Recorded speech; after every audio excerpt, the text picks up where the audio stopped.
Guys, welcome to cam learn P में आप सभी का स्वागत है। आज हम देखने वाले हैं प्रिंसिपल ऑफ आईआर स्पेक्ट्रोस्कोपी, यानी कि आईआर स्पेक्ट्रोस्कोपी किस प्रिंसिपल पे काम करने वाली है वो देखने वाले हैं। तो चलो स्टार्ट करते हैं। एक्चुअली आईआर स्पेक्ट्रोस्कोपी हमारे पास जो भी मॉलिक्यूल होता है उस मॉलिक्यूल में फंक्शनल ग्रुप की प्रेजेंस हमें फाइंड आउट करके देता है, यानी कि मॉलिक्यूल में कौन सा फंक्शनल ग्रुप है वो हमें आइडेंटिफाई करके देता है। यही आईआर स्पेक्ट्रोस्कोपी का सबसे मेन मोटो है, यानी कि हमारा फंक्शनल ग्रुप फाइंड आउट करना। तो यहाँ पे मैंने एक थोड़ा सा डायग्राम ड्रॉ किया है। जैसे कि मैंने यहाँ पे फॉर्माल्डिहाइड लिया है। फॉर्माल्डिहाइड आप सभी को पता है कि उसका जो फार्मूला होता है HCOOH होता है। ये इसमें एक ही कार्बन होता है, इसीलिए फॉर्माल्डिहाइड होता है। और ये ऑर्गेनिक कंपाउंड है, क्यों इसी में ऑर्गेनिक कंपाउंड में ही फंक्शनल ग्रुप होता है, वो भी आपको पता है।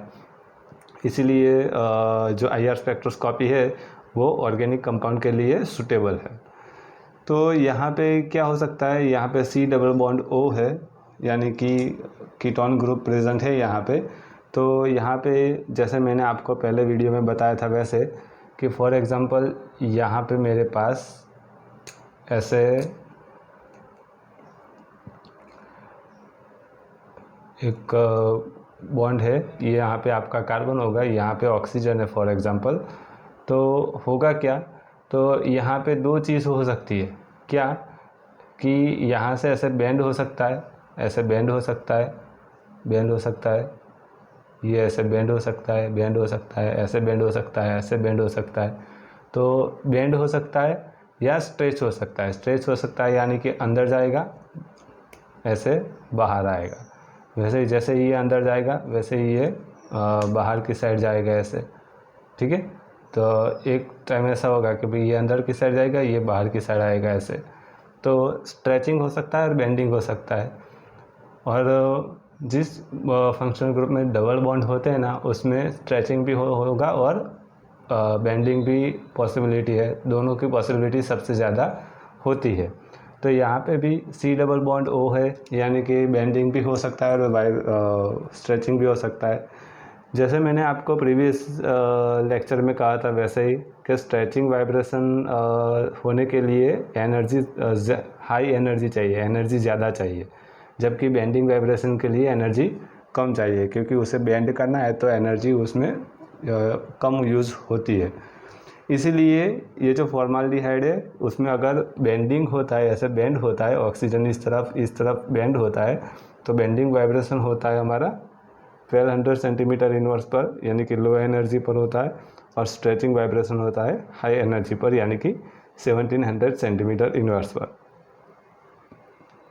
तो यहाँ पे एक थोड़ा सा फ्लो डायग्राम ड्रॉ किया है। जैसे कि नर्स ग्लोवर हमने एज अ रेडिएशन सोर्स लिया है। नर्स ग्लोवर जैसे मैंने आपको इंस्ट्रूमेंटेशन ऑफ आईआर स्पेक्ट्रोस्कोपी में कहा था, वैसे नर्स ग्लोवर एंड ग्लोबर दोनों में से कुछ भी यूज़ कर सकते हैं, बट सबसे ज़्यादा नर्स ग्लोवर यूज़ होता है। तो यहाँ पे radiation source as a Nernst glower use किया है। उसके सामने जैसे ही रेडिएशन सोर्स मोनोक्रोमेटर्स में से जाएगी, वहाँ से कन्वर्ट होती है मोनोक्रोमेटिक लाइट में। मोनोक्रोमेटिक लाइट में से जाके सीधा ट्रांसफ़र होती है सैंपल पर। जैसे ही सैंपल पर ट्रांसफ़र होगी, तुरंत ही कुछ एनर्जी एब्जॉर्ब होगी और दूसरी एनर्जी ट्रांसमिशन हो जाएगी, यानी कि ट्रांसमिटेड हो जाएगी। ट्रांसमिटेड जितनी भी एनर्जी ट्रांसमिटेड होती है उतनी एनर्जी डिटेक्टर डिटेक्ट करेगा और हमें ऐसे ग्राफ देगा। तो यहाँ पे ग्राफ आपको कैसे दिखेगा, तो यहाँ से आप देखो कि जैसे जैसे यहाँ से जैसे जैसे आप एनर्जी दे रहे हो, धीरे धीरे जीरो से स्टार्ट कर रहे हो, जैसे जैसे एनर्जी आगे बढ़ेगी वैसे वैसे आपका जो फॉर्माल्डिहाइड है वो एनर्जी एब्जॉर्ब करेगा, ट्रांसमिटेड करेगा। सबसे पहले 1200 सेंटीमीटर इनवर्स, यानी कि उस जो वेवलेंथ है उस तरफ एनर्जी आएगी, तुरंत ही आपको ऐसे पीक दिखेगा, एक पीक दिखेगा। फिर से जैसे ही 1200 के बाद 1210, 1250, 1290, 1300 जाएगा, तुरंत ही ऐसा ग्राफ फिर से नॉर्मल हो जाएगा। बाद में फिर से ग्राफ स्टेबल होगा और थोड़ी देर के बाद यानी कि जैसे ही स्ट्रेचिंग वाइब्रेशन होगा तुरंत ही आपका ग्राफ फिर से पीक आपको ऐसे दिखेगा, यानी कि 1700 सेंटीमीटर इनवर्स पर आपको ऐसा पीक दिखने को मिलेगा। उसके बाद धीरे धीरे धीरे फिर से 1710, 1720, 1750, 2090, 1800 ऐसे होगा, तब फिर से आपका ग्राफ नॉर्मल होके आप आगे चला जाएगा। यानी कि यहाँ पे आप देख सकते हो जैसे जैसे ट्रांसमिशन होगा, यानी कि लो एनर्जी का जब टाइम आएगा, यानी कि 1200 सेंटीमीटर इनवर्स लैम्ब्डा मैक्सिमम आपको देखने को मिलेगा, तब आपका पीक ऐसा देखने को मिलेगा। जब ऐसा पीक आपको देखने को मिलता है तो आपको समझना है कि भाई ये मे बी बेंडिंग वाइब्रेशन का होगा। अभी तक हम मे बी कह सकते हैं क्योंकि अभी तक दूसरा पीक हमें नहीं मिला है। उसके बाद धीरे धीरे और एनर्जी ट्रांसफ़र होगी और कुछ टाइम के बाद यानी कि 1700 सेंटीमीटर इनवर्स पर वेवलेंथ आएगी, तब फिर से आपको ऐसा पीक दिखेगा। ये जो पीक है इस पीक से थोड़ा सा बड़ा होगा, तब आपको समझना है कि भाई ये स्ट्रेचिंग वाइब्रेशन होगा। तब आप कंफर्मली कह सकते हो कि भाई ये वाला जो पीक है वो 1200 सेंटीमीटर इनवर्स पर जो मिला है मुझे, वो एक्चुअली बेंडिंग वाइब्रेशन के लिए है, और ये जो 1700 सेंटीमीटर इनवर्स पर मिला है वो स्ट्रेचिंग वाइब्रेशन की वजह से हमें मिला है। ऐसे आप फंक्शनल ग्रुप फाइंड आउट कर सकते हो। और ये जो 1200 सेंटीमीटर इनवर्स है, जो वैल्यू होती है वो वैल्यू तो मैंने आपको फाइंड आउट करने के लिए सिखाया ही था। बट अब सबसे मोस्ट इम्पोर्टेंट बात है ये है कि अगर हमारे पास ये वेवलेंथ दी गई है तो कितनी फ्रीक्वेंसी हमें देनी पड़ेगी, वो अगर हमें आइडेंटिफाई करना है तो कैसे करेंगे। हमें पता है कि इतनी वेवलेंथ हमें यहाँ पे मिल रही है, पर इतनी वेवलेंथ लाने के लिए यहाँ से कितनी फ्रीक्वेंसी मुझे देनी पड़ेगी, तब इतनी मुझे वेवलेंथ मिलेगी। अगर वो फाइंड आउट करना हो तो उसके लिए भी एक फार्मूला है। एक फार्मूला तो नहीं कह सकते, पहला जो फार्मूला था वही हम यूज़ करेंगे।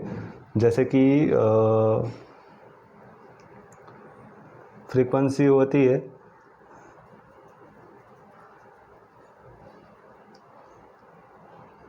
वो ऑपरेट होती है, वो किससे ऑपरेट होती है, रेडियो एक्टिव रेडिएशन सोर्स से ऑपरेट होती है फ्रीक्वेंसी। ठीक है, जैसे मैंने अभी आपको नॉइज़ ग्लोअर की बात की, वैसे कि रेडिएशन सोर्स अगर हम यूज़ करेंगे तभी फ्रीक्वेंसी हो सकती है।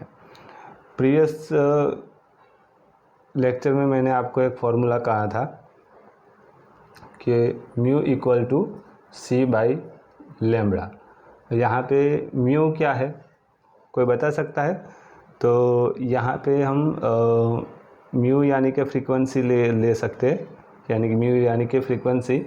अगर म्यू बार दिए जाते हैं तो वहाँ पे आपका वेव नंबर हो जाएगा, बट यहाँ पे सिर्फ म्यू होता है तो उसे हम फ्रीक्वेंसी कहेंगे। अब यहाँ पे भी हमने थोड़ा सा कैलकुलेशन की थी। यहाँ पे लैम्ब्डा है तो लैम्ब्डा की जगह पे हमने 1/म्यू बार रखा था। ठीक है, 1/म्यू बार रखा था। अब ये 1/म्यू बार कहाँ से आया, तो म्यू बार का फॉर्मूला था, अगर आपको याद हो तो 2π√k/म्यू। ये mu equal to reduce mass है m1 m2 divide by m1 plus m2। तो यहाँ से लैम्ब्डा था, लैम्ब्डा हमने कैलकुलेट किया, उसके बाद सी आया था, आपको याद हो तो। ठीक है, इसके ऊपर से हमने म्यू बार फाइंड आउट किया था। पूरी कैलकुलेशन हमने उस वीडियो लेक्चर में की थी। अगर आपने अभी तक वो वीडियो नहीं देखा है तो प्लीज़ डिस्क्रिप्शन में लिंक दी गई है, वहाँ से आप देख सकते हो। तो यहाँ पे लैम्ब्डा इक्वल टू 1/म्यू बार हमने रखा। म्यू बार यानी कि वेव नंबर है, वेव नंबर हमें यहाँ पे पता है। ठीक है, तो लैम्ब्डा इक्वल टू 1/म्यू बार यानी कि वेव नंबर कौन सा है। फॉर एग्जांपल अभी हम 1200 सेंटीमीटर इनवर्स के लिए हम बात करते हैं। ठीक है। और दूसरा है lambda equal to 1/1700 centimetre inverse, ठीक है। तो यहाँ पे हमें लैम्बडा की वैल्यू मिल गई, lambda equal to 1/1200 centimetre inverse और यहाँ पे 1700 सेंटीमीटर इनवर्स। तो वही लैम्बडा की कीमत यहाँ पे रख देंगे, तो mu equal to C by 1/1200 centimetre inverse. C equal to क्या हो सकता है, 3 × 10⁻10 centimetre second divide by 1/1200 centimetre inverse. Okay, ये हुआ। अब उसका थोड़ा सा फर्दर कैलकुलेशन करते हैं, यानी कि 1200 ये ऊपर जाएगा, तो 1200 × 3 × 10⁻10। अब सेंटीमीटर इनवर्स ऊपर जाएगा तो क्या होगा,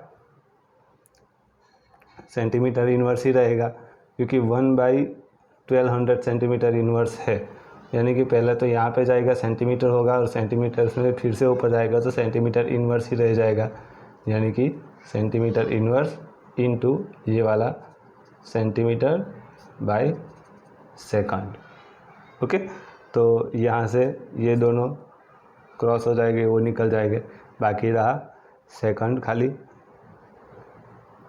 तो अगर इसकी हम कैलकुलेशन करें, सिंपल कैलकुलेशन है, देखो 1200 × 3 यानी कि 3600 × 10⁻10 होगा, ठीक है। अब यहाँ से 3 पॉइंट अंदर ले लो, यानी कि 3.6 इंटू यहाँ पे 3 ऐड कर दो, 13 1/2, यानी कि सेकंड इनवर्स हम कह सकते हैं। ओके, यानी कि अगर सेकंड इनवर्स अगर हमें नहीं कहना है तो 3.6 × 10⁻13 हर्ट्ज अगर हम फ्रीक्वेंसी देंगे तो हमें 1200 सेंटीमीटर इनवर्स जो वेवलेंथ है वो हमें मिल जाएगी। वैसे ही अगर हम 1700 सेंटीमीटर इनवर्स के लिए बात करें तो वही फार्मूला यूज़ करना है, C equal to C by lambda, C equal to 3 × 10⁻10 centimetre by second divide by 1/1700 centimetre inverse. तो 3 × 10⁻10 into 1700 centimetre second into centimetre inverse, तो सेंटीमीटर इनवर्स निकल जाएगा। तो यहाँ पे रहेगा 51 × 10⁻10 सेकंड इनवर्स। अगर 51 नहीं लिखना है तो 5.1 × 10⁻13 सेकंड इनवर्स, या उसके अगेंस्ट में 5.1 × 10⁻13 हर्ट्ज भी लिख सकते। यानी कि अगर मैं 5.1 × 10⁻13 हर्ट्ज फ्रीक्वेंसी में यहाँ से ट्रांसफ़र करूँगा तो मुझे 1700 सेंटीमीटर इनवर्स पर मुझे स्ट्रेचिंग पीक देखने को मिलेगा। ऐसे आप अगर वेवलेंथ आपको दी जाती है तो उसके ऊपर से आप फ्रीक्वेंसी फाइंड आउट कर सकते हो। बहुत इजी है, ऐसा तो कुछ ज़्यादा देखने के लायक है नहीं, बट आप ऐसे कर सकते हो। उसके बाद सबसे मोस्ट इम्पोर्टेंट बात आती है फिंगरप्रिंट रीजन। ये सबसे मोस्ट इम्पोर्टेंट रहता है, फिंगरप्रिंट रीजन। IR स्पेक्ट्रोस्कोपी में सबसे मोस्ट इम्पोर्टेंट और आइडेंटिफाइड जो होता है वो फिंगरप्रिंट रीजन होता है। इसके ऊपर से आप फंक्शनल ग्रुप फाइंड आउट कर सकते हो। जैसे कि आपने देखा है कि जो वैसे तो बहुत जो पुराने लोग हैं वो कहते हैं कि दुनिया में एक ही तरह के टोटल 7 पर्सन होते हैं, एक ही पर्सन के 7 कॉपी हमें देखने को मिलती है दुनिया में, कहीं भी जगह पे हो सकती है। बट ऐसा नहीं है कि 7 कॉपी होती है, क्योंकि वो जो 7 कॉपी होती है, ज़ेरोस कॉपी होती है, उसमें भी कहीं ना कहीं थोड़ा सा तो माइनर चेंज होता ही है।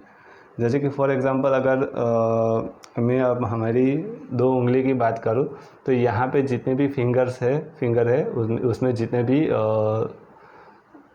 फिंगरप्रिंट होती है, फिंगरप्रिंट वो और ये दोनों कभी भी सेम नहीं होती है, ठीक है। वैसे ही मेरी फिंगरप्रिंट पूरी दुनिया में किसी के साथ भी मैच नहीं होगी, मेरे जो कॉपी वाला होगा ना उसके साथ भी नहीं होगी। तो इससे मेरी आइडेंटिफिकेशन हो जाएगी कि भाई ये फिंगरप्रिंट यानी कि ये पर्सन ही है। वैसे ही हर एक मॉलिक्यूल का होता है, कुछ ना कुछ उसकी फिंगरप्रिंट होती है, वो मॉलिक्यूल को दूसरे मॉलिक्यूल से अलग करती है। इसी को हम फिंगरप्रिंट रीजन कहते हैं। एक्चुअली फिंगरप्रिंट रीजन कहाँ पे होता है वो जानने से पहले टोटल रीजन की बात करते हैं। रीजन एक्चुअली 2 टाइप के हैं। फर्स्ट है IR रीजन, जो होता है 15 सेंटीमीटर इनवर्स से 12,500 सेंटीमीटर इनवर्स में, ठीक है। देन सेकंड रीजन होता है, टाइप होती है IR स्पेक्ट्रोस्कोपिक रीजन, जो हमें सबसे ज़्यादा यूज़ करते हैं वो। ये जो रीज़न है एक्चुअली हम ये रीज़न सब यूज़ नहीं करते हैं, जो स्पेस में सबसे ज़्यादा होती है वो, बट इस रेंज हम यूज़ करते हैं मॉलिक्यूल आइडेंटिफाई करने के लिए। उसमें भी 2 टाइप है। एक टाइप है फंक्शनल ग्रुप रीजन, जो होता है 400 सेंटीमीटर इनवर्स से 1600 सेंटीमीटर इनवर्स। 400 सेंटीमीटर इनवर्स से 1600 सेंटीमीटर इनवर्स एक फिंगरप्रिंट फंक्शनल ग्रुप रीजन होता है, और दूसरा होता है फिंगरप्रिंट रीजन,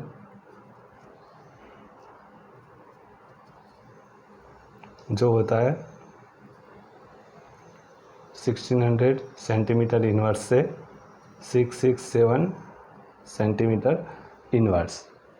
तो अब ये जो फंक्शनल ग्रुप रीजन है एक्चुअली फॉर एग्जांपल ऐसा समझो कि मेरे पास एक मॉलिक्यूल है, मेरे पास फॉर एग्जांपल एक फॉर्माल्डिहाइड है और दूसरा है एक एसिटाल्डिहाइड है, ठीक है, 2 है। तो अब उसमें जैसे IR स्पेक्ट्रोस्कोपी कह रही है कि भाई उसमें फंक्शनल ग्रुप आइडेंटिफाई हो सकता है, तो यहाँ पे तो दोनों में फंक्शनल ग्रुप सेम ही है, तो उन दोनों का स्पेक्ट्रा तो हमें सेम ही देखने को मिलेगा। तो चेंज कहाँ पे होगा? तो जैसे मैंने अभी कहा वैसे कि अगर मेरी उंगली है तो उसमें जो फिंगरप्रिंट होती है वो दूसरे किसी के साथ भी मैच नहीं होती। वैसे ही यहाँ पे जो फॉर्माल्डिहाइड होता है उसका फंक्शनल ग्रुप जो रीजन होता है वो तो होगा ही, वो तो इसके साथ मैच होगा ही होगा, बट जो फिंगरप्रिंट रीजन है वो दोनों का एक दूसरे के साथ मैच नहीं होगा, और वहाँ से आप आइडेंटिफाई कर सकते हो कि ये फॉर्माल्डिहाइड होगा, ये वाला ये होगा, ऐसे आप आइडेंटिफाई कर सकते हो। तो इसके लिए फिंगरप्रिंट रीजन सबसे ज़्यादा मोस्ट इम्पोर्टेंट रहता है। फिंगरप्रिंट रीजन के ऊपर से आप फंक्शनल ग्रुप आइडेंटिफाई कर सकते हो। अगर 2 फंक्शनल ग्रुप सेम है तो उसमें भी आप फाइंड आउट कर सकते हो। और ये जो रेंज है एक्चुअली ये रेंज थोड़ी सी वेरिएशन वाली है, जैसे कि यहाँ पे 4000 सेंटीमीटर इनवर्स से 16000 सेंटीमीटर इनवर्स, तो यहाँ पे 16000 सेंटीमीटर इनवर्स की जगह पे 1600 सेंटीमीटर इनवर्स की जगह पे 1500 सेंटीमीटर इनवर्स भी होता है। वैसे यहाँ पे 1500 सेंटीमीटर इनवर्स से 600 सेंटीमीटर इनवर्स वो भी होता है। तो ये थोड़ा सा वेरिएशन है, बट बहुत ज़्यादा वेरिएशन नहीं है वो। ओके, तो ये रीज़न है। जैसे कि यहाँ पे आप ग्राफ में देख सकते हो कि आपका जो भी पीक होगा, यहाँ पे आपको जो भी पीक मिलेंगे, यहाँ पे आपका परसेंटेज T होगा एंड यहाँ पे वेवलेंथ। तो यहाँ से अगर स्टार्ट करो तो 0, 500, 1000, 2000, 3000, 4000, ठीक है। ऐसा तो 4000 की ही ज़रूरत है तो यहाँ तक ही रखते हैं। तो यहाँ पे 15 यानी कि 16 यहाँ से यहाँ तक, ठीक है। तो यहाँ से लेके यहाँ तक आपका होगा फंक्शनल ग्रुप रीजन FGR, और इससे आगे इस तरफ जो भी आपको स्पेक्ट्रा मिलेगा वो होगा आपका फिंगरप्रिंट रीजन यानी कि FPR, ठीक है। 0 से 1600 के बीच में जितने भी आपको पीक्स मिलते हैं, बैंड मिलते हैं, वो सभी फिंगरप्रिंट रीजन होते हैं। जैसे कि बेंडिंग वाइब्रेशन हमेशा के लिए तो नहीं, बट 90% जो भी बैंड मिलते हैं वो 1000 से 1500 के बीच में ही होता है। तो वो फिंगरप्रिंट रीजन में ही आता है बेंडिंग वाइब्रेशन जो भी होता है वो, तो वहाँ पे आपको सबसे ज़्यादा आइडेंटिफाई हो जाता है। जैसे कि फॉर एग्जांपल जो अब फिंगरप्रिंट रीजन की ही बात करते हैं, ये जो फिंगरप्रिंट रीजन है जैसे मैंने अभी कहा वैसे कि बेंडिंग वाइब्रेशन यूजुअली सबसे ज़्यादा आपको देखने को मिलता है। क्यों? क्योंकि उसमें फिंगरप्रिंट रीजन भी ऐड हो जाता है। इसकी वजह से आपको ऐसा लगता है कि बेंडिंग वाइब्रेशन यहाँ पे पीक ज़्यादा मिल रहा है, बट ऐसा नहीं होता है। बेंडिंग वाइब्रेशन के जो पीक्स होते हैं, बैंड होते हैं, वो तो हमें सेम ही मिलते हैं, बट उसके साथ साथ फिंगरप्रिंट रीजन भी आपको देखने को मिलता है। इसी वजह से स्ट्रेचिंग वाइब्रेशन से आपको नंबर वहाँ पे ज़्यादा बैंड देखने को मिलता है, और उसी को हम कहते हैं फिंगरप्रिंट रीजन। जैसे मैंने अभी आपको कहा वैसे कि कुछ ऐसे मॉलिक्यूल्स होते हैं जो सेम फंक्शनल ग्रुप पे आपको बैंड देखने को मिलता है, बट उसका जो डिफरेंस होता है वो होता है आपका फिंगरप्रिंट रीजन में, जैसे मैंने अभी कहा वैसे। और जो ये फिंगरप्रिंट रीजन है एक्चुअली 3 टाइप में डिवाइड हो सकता है। जैसे कि फर्स्ट है 1500 to 1350 सेंटीमीटर इनवर्स, दूसरा है 1350 सेंटीमीटर इनवर्स से 1000 सेंटीमीटर इनवर्स, एंड दूसरा है बिलो टू 1000 सेंटीमीटर इनवर्स। तीनों ये जो है वो आपका फिंगरप्रिंट रीजन ही है, बट थोड़ा सा डिवाइड किया है। यहाँ पे आपका सबसे ज़्यादा अगर बिलो टू 1000 सेंटीमीटर इनवर्स आपको मिलता है तो वहाँ पे आपको सबसे ज़्यादा पीक देखने को मिलते हैं, और वो वहाँ से सबसे ज़्यादा आइडेंटिफाइड होता है। और यहाँ पे इसमें 1500 सेंटीमीटर इनवर्स से 1350 सेंटीमीटर इनवर्स में बेंडिंग वाइब्रेशन भी देखने को मिलता है, ठीक है।